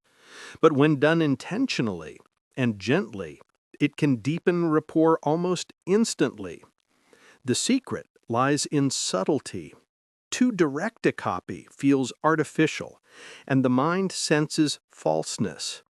But a quiet reflection, a shared tempo of breath, a matching softness of tone signals safety. It tells the nervous system, you're with someone who feels what you feel. Therapists use it instinctively. So do negotiators, teachers, lovers, anyone who builds trust through calm reflection. Because when emotion flows both ways, walls dissolve. You can practice this in stillness. Listen, observe, then let your body respond, not by performance, but by resonance, like a string vibrating to the tone beside it. Because influence doesn't come from imitation, it comes from attunement, the quiet recognition of another heart's rhythm. So when you want to reach someone, don't tell them you understand. Show it. In breath, in tone, in stillness. Because sometimes the most powerful empathy is the one that doesn't need words. Let silence be the question. Not every question needs words. Some are asked through stillness. Picture yourself in conversation. Someone begins to explain, their voice unsure, their thoughts half-formed. You nod, you listen, and when they pause, you don't rush to fill the space. You just stay quiet, softly attentive, eyes steady. And after a moment, they continue, saying what they hadn't meant to say before. This is the unspoken art of silence as inquiry. Psychologists call it the pause effect. When met with quiet attention, people instinctively keep talking, filling the stillness with truth. The silence feels like permission. It invites depth. In conversation, words chase comfort. We rush to respond, to prove understanding, to soften the tension. But if you hold that space gently, no pressure, no impatience, you create a quiet mirror. And in that mirror, people reveal themselves. Interrogators, therapists, mentors, those who understand human rhythm, know that silence is not absence, it's presence. It signals, I'm listening. It says, go on. You can use this softly in any moment. Ask your question, then breathe. Let the pause stretch just long enough for truth to find its shape. Because sometimes the most powerful thing you can say is nothing at all. And the most revealing answer comes only after the quiet. Let silence do the asking. Let trust do the rest. The power of slow breathing. Before you speak, before you act, your breath decides who you are. Picture this. You're sitting across from someone in conversation. The air feels tense, words waiting to collide. And then, without trying to change anything else, you simply slow your breath. Inhale gently through the nose, pause, exhale a little longer than before. Something shifts, the room softens, the rhythm changes. Breathing is the body's first language. It tells the nervous system whether the world is safe. And the strange thing is, others read your breathing too. They can't see the air moving, but they feel it. Your calm rhythm becomes theirs. Psychologists call this co-regulation. When one person's breathing slows, another's unconsciously begins to match it. This is why calm leaders steady rooms, why therapists speak softly, why lullabies work. The breath beneath the voice is what people really hear. You can use this anytime. Before speaking, breathe slower than the moment demands. Before answering, let a full exhale finish first. The silence between breaths will start to feel like strength. Because influence doesn't live in words, it lives in rhythm. And breath is rhythm made invisible. So as you breathe slowly, you remind others what safety sounds like. Not in sound, but in silence. Not in command, but in calm. Breathe slowly, and the world will match you. Speak their beliefs back to them. People don't resist being understood. They resist being corrected. Picture a quiet conversation. Someone explains their view, their tone certain, their ideas shaped by experience. You could argue, disagree, try to convince, but instead you listen. And when you finally speak, you begin with their truth. You say, "So you're saying," and repeat what they believe, gently, without sarcasm, without judgment. They nod, a small gesture, a sigh of relief. You've shown them they're seen. This is reflective validation, a principle at the heart of all deep persuasion. Psychologists studying negotiation and influence found that people listen longer to those who first echo their own beliefs. It creates resonance. It tells the brain, we're on the same side. Only then does new information fall in. Once agreement exists, the guard lowers. Their mind opens. They begin to listen not as a defender, but as a collaborator. You can use this anywhere, with friends, clients, strangers. Mirror their belief softly, then guide it forward. Don't push, pivot. Let understanding be the first step toward change. Because when people feel heard, they no longer need to shout. And when they no longer shout, they can finally hear. Influence doesn't begin with persuasion. It begins with recognition. Speak their truth first, and they'll follow you into yours. Let them feel they taught you. Everyone wants to feel useful. Everyone wants to feel heard. Picture a conversation with someone who knows their subject well. They explain a process, a story, a small detail. You nod slowly, eyes attentive, and when they finish, you smile and say, "That's actually really interesting. I never thought of it that way before." In that moment, something subtle shifts. They feel valued. They feel wise. And strangely, they begin to like you more. This is the quiet power of the teaching effect. Psychologists have found that when someone teaches, their attachment to the listener deepens. By sharing knowledge, they invest a piece of themselves. And when you acknowledge that gift, when you let them believe they've improved you, a bond forms. It's not flattery, it's respect made visible. Because learning, even in appearance, is an act of humility. It tells the other person, you matter to me enough to listen. And in that exchange, ego relaxes, trust expands, and cooperation becomes natural. You can use this in every setting, with colleagues, clients, partners, or friends. Ask questions that invite wisdom. Let them explain and respond as though they've just taught you something rare, because in their mind, they have. The deepest influence doesn't come from showing knowledge, it comes from showing openness. When people feel they've shaped your thinking, they stop resisting your presence. They start protecting it. So the next time you want someone to follow you, let them lead first. Let them teach you. Because people trust what they help create, especially when that creation is you. Ask tiny favors before big ones. Obedience begins small, not in commands, but in requests. Picture this. You ask someone to hold a door. They do. Later, you ask them to help carry something heavier. They hesitate for a moment, but then agree. And just like that, a pattern begins.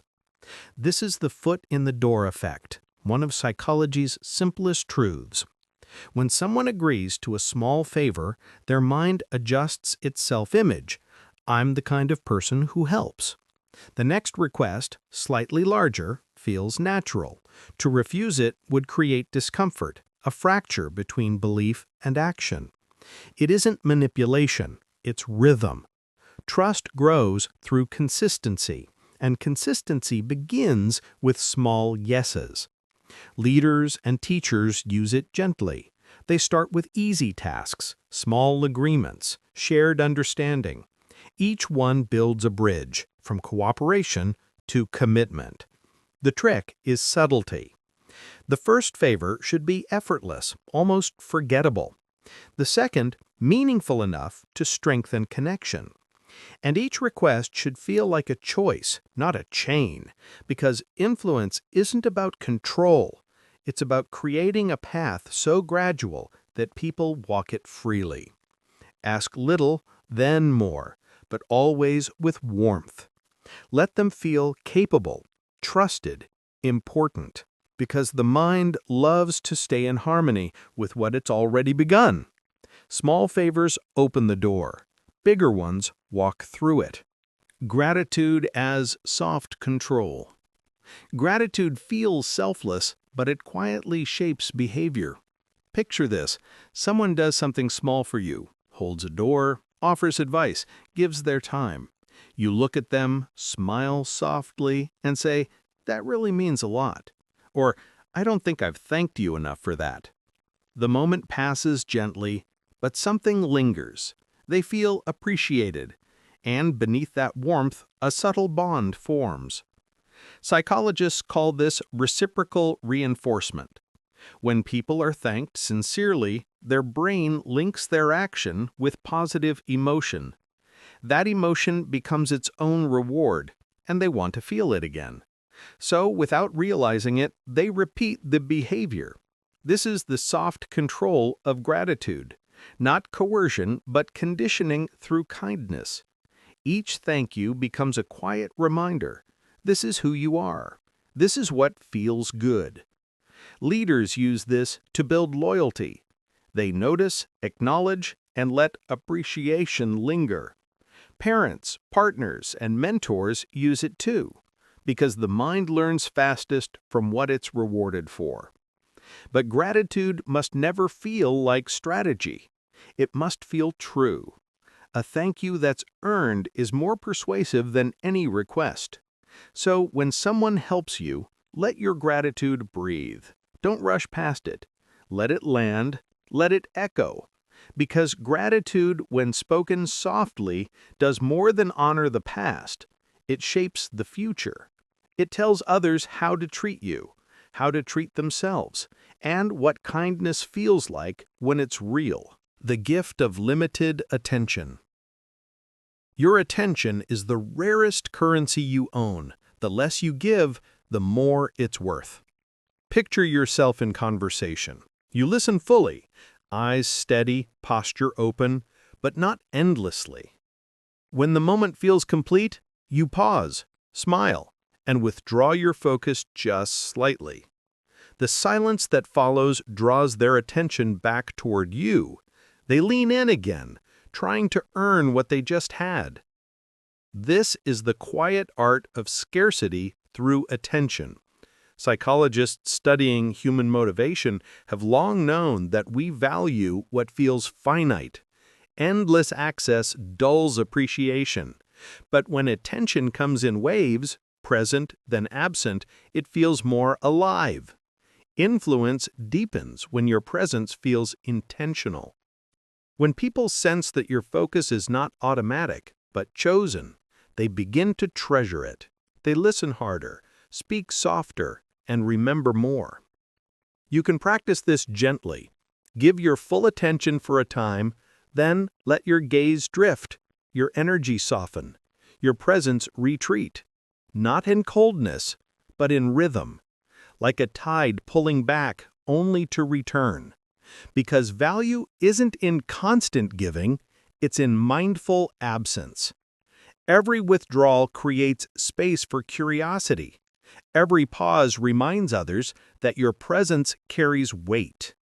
So treat your attention as something sacred. Give it freely, but not endlessly. Because when your focus becomes a gift, people stop taking it and start earning it. The power of predictable warmth. People trust not the loudest voice, but the most consistent one. Picture this. You meet someone who is kind, but unpredictable, warm one day, distant the next. You begin to watch for signs, to guess which version of them you'll get. The uncertainty creates tension. Now picture another, someone calm, steady, softly pleasant every time you meet. They don't need to perform kindness, they are it. And over time, you start to relax in their presence. This is the quiet strength of predictable warmth. Psychologists studying attachment found that emotional consistency builds trust faster than intensity ever could. It's not about being endlessly cheerful. It's about being safe to approach. When your tone, your manner, your energy stay even, others stop scanning for threat. They open. They listen. They return. You can use this gently in any setting, with coworkers, friends, strangers. Be the one whose kindness doesn't depend on the day. Smile, but don't force it. Speak gently, but never falsely. Let your calm be predictable, because repetition teaches the nervous system where safety lives. Unpredictable warmth creates intrigue, but predictable warmth creates loyalty. People come back to what feels stable. They follow what feels safe. So if you wish to influence quietly, don't surprise with affection, reassure it with it.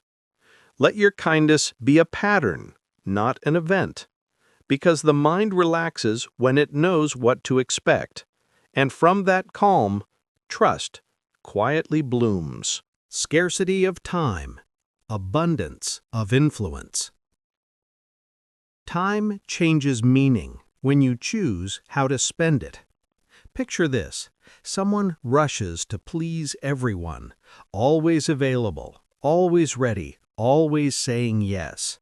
Their presence becomes ordinary, expected. Now imagine someone else, present but not constant. When they give their time, you feel it. It feels like something earned. This is the paradox of scarcity. The less often you give something, the more its presence expands in memory. Psychologists call this the scarcity effect. It applies to objects, opportunities, and most of all, attention. When your time feels valuable, people treat it as such. You don't need to rush away or play hard to reach. You simply need to honor your own limits. Speak slowly. Schedule deliberately. When you say yes, let it sound like a choice, not a habit. This creates a quiet gravity around you. Others lean in, trying to capture what feels rare. They listen closer, remember longer, and feel more grateful when they have you near. It's not about withholding, it's about balance. Scarcity gives shape to presence. Time means more when it isn't scattered. So give your moments like a craftsman gives his work, intentionally, patiently, one at a time. Because when your hours are precious, your influence grows vast. The fewer moments you give, the deeper they echo. The rhythm of repetition. The mind trusts what it hears more than once, not because it's true, but because it's familiar. Picture a teacher, a parent, a leader.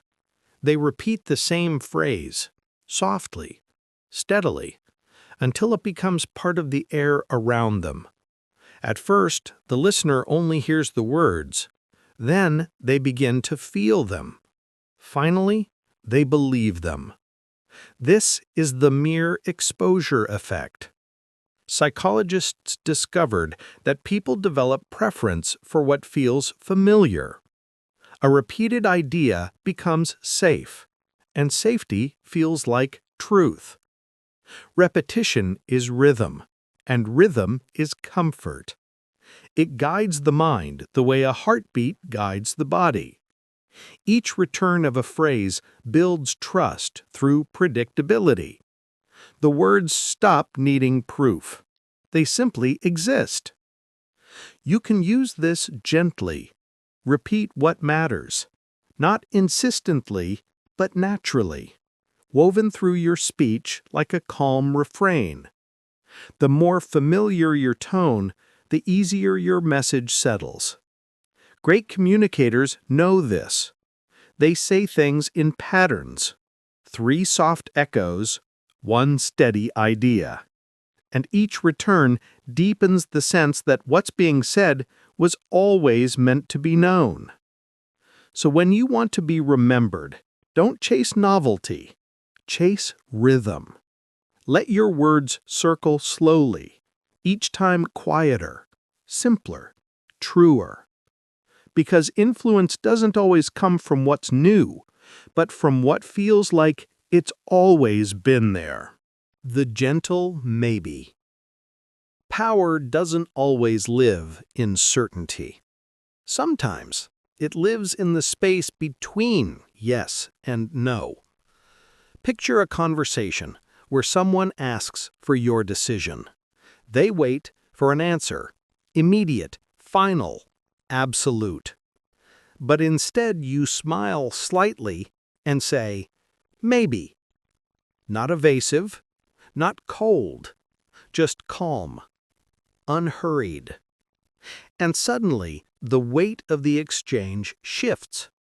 They lean in, trying to read your tone, trying to fill the silence your maybe created. This is the soft art of ambiguity, a pause disguised as a word. Psychologists studying persuasion have found that uncertainty invites pursuit. When something isn't fully decided, the human mind wants to complete it. We chase what's unresolved. We lean toward what might be. Maybe also signals confidence. It shows that you don't rush into agreement or refusal. It buys you time without creating distance. It sounds open but not available, flexible yet grounded. Leaders, negotiators, and diplomats use it instinctively. A gentle maybe calms pressure, softens expectation, and restores control. It leaves room for both connection and choice. You can use it kindly, not to manipulate, but to maintain balance. When you're unsure, say it softly. Let uncertainty sound graceful. Because influence isn't about having every answer. It's about creating stillness in the spaces where others rush to fill the void. A well-placed maybe isn't indecision, it's presence. The weight of a whisper. When the voice lowers, the world leans closer. Picture this: 2 people talk in a busy room. One grows louder, trying to rise above the noise. The other does the opposite. They lean in slightly, their tone drops, their words fall to a whisper. The air around them changes. Suddenly, the noise fades, because everyone nearby strains to hear. This is the quiet gravity of a whisper. It doesn't demand attention, it invites it. Psychologists studying communication have long known that lower volume creates perceived intimacy. It signals secrecy, trust, a boundary between you and the rest of the world. The listener instinctively feels chosen, drawn into a smaller circle of connection. Whispering also slows speech. It forces control, precision, presence. Each word feels deliberate, weighted by stillness. And the person who listens feels the same: calm, alert, engaged. You can use this softly. When emotion rises, speak quieter. When tension builds, reduce volume instead of raising it. The calm tone cuts through chaos like a steady candle in wind. Because volume isn't power, control is. And the whisper carries more strength than any shout ever could, not through force, but through focus. So the next time you want to be heard, Don't climb above the noise, sink beneath it. Let your words fall softly, and watch as the room stills to listen. Because true influence isn't loud, it's close. Complement their restraint. Strength often hides behind stillness. Picture a moment of tension, a conversation that could easily turn sharp. One person reacts, their words quick, their tone defensive. The other pauses, breathes, and answers softly. Later, when the air clears, you look at them and say, "I really respect how calm you stayed." Their posture shifts. They feel seen for what they controlled, not what they expressed. This is the quiet power of recognizing restraint. Most compliments celebrate action, achievement, performance, expression, but restraint, the choice not to act, is rarely noticed, even though it requires deeper mastery. Psychologists studying self-regulation have found that acknowledging control reinforces future discipline. When people are praised for patience, their mind links calm with pride. And the next time emotion rises, they choose composure again. This is how you shape behavior gently, by rewarding the pause, not the reaction. Leaders use this subtly. They don't only praise results, they praise grace under pressure. They name the quiet virtues others overlook, and those small recognitions become powerful mirrors that people grow into. So when someone handles difficulty well, don't just thank them. Admire their restraint. Let them know you noticed the strength it took to stay silent, to wait, to breathe. Because the deepest control is invisible. And when you acknowledge it, you teach others that calm itself is something worth striving for. Mirror their breathing. Before words align, breaths do. Picture two people in quiet conversation. At first, their rhythms are different. One exhales quickly, the other holds each breath a little longer. Then, gradually, without noticing, they begin to match. The pauses fall in sync. Inhale, pause, exhale. A rhythm shared, a calm unspoken. This is respiratory mirroring, a natural form of empathy. Psychologists and physiologists have observed that when people feel safe with each other, their breathing patterns align. The body copies peace long before the mind decides to trust. You can use this gently, not as a trick, but as a way to create stillness. When someone feels anxious, notice their breath. Breathe just slightly slower than they do. Not enough to be seen, just enough to be felt. In a few moments, their rhythm follows yours. Their voice steadies, their shoulders drop. The tension in the space dissolves. This works because the nervous system listens more to breath than to words. By controlling yours, you regulate theirs. You become the metronome of calm. Leaders, therapists, even parents use this instinctively.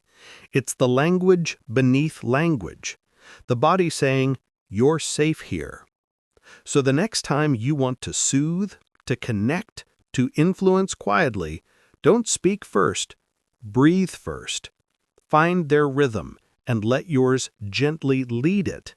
Because when two people breathe as one, words become optional. The body already understands. Repeat names in clusters of 3. A name is more than identity. It's recognition. It's warmth wrapped in sound. Picture this. You meet someone new. They introduce themselves. A simple exchange. A passing moment. You smile and repeat their name once. Later, you use it again. And just before parting, one final time. 3 small echoes, each one landing softer than the last. They walk away, remembering you, not for what you said, but for how seen they felt. Psychologists call this the name effect. Hearing one's own name activates unique neural pathways tied to identity and reward. It feels intimate, like being acknowledged without effort, and repetition reinforces that feeling, but only when used sparingly. Too frequent, and it feels strategic. Too rare, and the moment passes unnoticed. 3 times is enough. The first establishes connection. The second deepens it. The third seals it. Leaders, therapists, and speakers use this instinctively. They weave names into sentences like gentle anchors, not to pull, but to ground. Because when someone hears their name, their attention returns, their mind quiets, their guard lowers. You can practice this in any setting. Say their name when you greet them, once again while speaking, once more before you part. No emphasis, no performance, just rhythm. Because influence isn't always about what you tell people, it's about what you remind them they are. The illusion of transparency. We think people can see our thoughts, but mostly they see what we let them. Picture yourself in conversation after a mistake. You feel your pulse quicken, your mind certain the other person notices, the hesitation, the guilt, the nervousness, but they don't. They see only calm words, a faint smile, a quiet nod. Inside you, a storm. Outside you, stillness. This is the illusion of transparency. Psychologists use the term to describe how we overestimate how visible our emotions are to others. We imagine that our anxiety leaks through, that people can read our thoughts as easily as they read our faces. But the truth is softer. Most of what we feel never leaves us. The human mind is self-centered in its perception. Everyone assumes they're being observed, when in reality, everyone is too busy watching themselves. This simple understanding is the root of quiet confidence. You can use it gently. When you feel uncertain, remember, they don't see your fear. They see your focus. When your hands shake, they notice your voice. When your thoughts race, they hear your words. And when you calm your surface, you calm the room. The illusion of transparency means you can choose your projection. Others believe what you embody, not what you feel. So breathe, slow your gestures, and trust the stillness you show. Because your inner world is private, and that privacy is its own kind of power. Subtle flattery through curiosity. The deepest compliment isn't praise, it's curiosity. Picture a conversation that flows easily. Someone listens to you, but not idly. They lean forward, ask small, thoughtful questions. How did you think of that? What made you choose that way? Their tone is soft, their eyes steady. They're not flattering you directly, they're making you feel worth exploring. And that, quietly, is the most flattering thing of all. This is the psychology of inquisitive validation. When someone shows genuine curiosity, our brain interprets it as respect. To be asked is to be seen. To be listened to is to exist. And because curiosity feels safe, it opens the door to trust. You can use this gently. Instead of saying, "You're amazing," try, "How did you learn to do that?" Instead of, "You're smart," say, "That's an interesting way to see it. What made you think that?" The praise hides within the question. It flatters without exposure. Psychologists have found that people remember those who make them feel intelligent far longer than those who simply call them intelligent. Curiosity becomes a mirror, reflecting worth without declaring it. So in conversation, don't rush to affirm, ask, invite. Let your interest linger just long enough to feel like admiration disguised as thought. Because curiosity says, you matter. And that truth, when spoken through questions, never feels like flattery. It feels like connection. The art of strategic forgetting. Forgetting can be a form of grace, and sometimes a form of quiet control. Picture this. Someone brings up a small mistake, something awkward you said, something they did wrong. You tilt your head softly and say, "I barely remember that." Your tone is light, forgiving, as if the moment had already dissolved into air. And instantly, tension leaves the room.